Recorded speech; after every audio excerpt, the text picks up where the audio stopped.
ما عرفتش واش فراسك ولا لا، ان عثمان مولين المعروف بمول البندير مات ليه الام ديالو.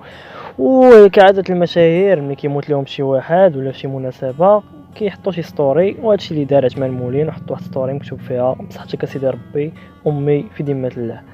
هاد ستوري هادي اللي غادي تجبد عليه ببالة بزاف، وبزاف ديال الناس بارطاجاوها وهضروا عليها، وكان من بين هاد الناس اللي هضروا عليها الشيخ المعروف بانه كيبسط الامور الدينيه بواحد الطريقه سلسه وبالدارجه، وهادي اللي هو رضوان بن عبد السلام.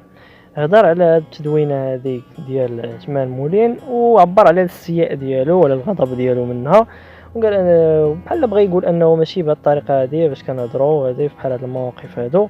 الناس وفي التعاليق ديالهم انقسموا بزاف ديال الاتجاهات، ابرزهم الناس اللي قالوا انه هذه حاجه عاديه وهضر بحال هكا، والناس ديال فاس بحكم انه كاين اللي قال انه هو من فاس، قالوا انه هذه حاجه عاديه في الثقافه ديال شي ناس من فاس كيهضروا بهذه الطريقه هذه وكذا، ومولفين هذا الشيء وما عندهمش فيها شي مشكل زعما. كاين ناس اخرين اللي قالوا انه في ذاك الموقف اللي كان فيه عثمان مولين ديك الساعه هو يلاه تلقى الخبر ديال الوفاه ديال الام ديالو، تخربقوا ليه الاحاسيس وخانوا التعبير في هذه العباره هذه.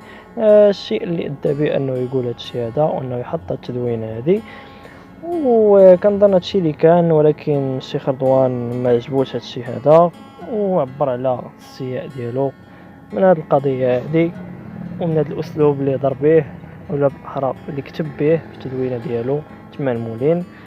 وكما قلت لكم كاينين جوج ديال الاتجاهات بحال هكا، كل واحد كيفاش عبر على هاد الموضوع هذا. دابا ما كرهتش نعرف الراي ديالكم نتوما في هاد القضيه هذه، واش الطريقه هذه في الهضره مناسبه ولا انه احسن ما نهضروش بهذه الطريقه هذه وما خصناش نهضروا بهذه الطريقه هذه.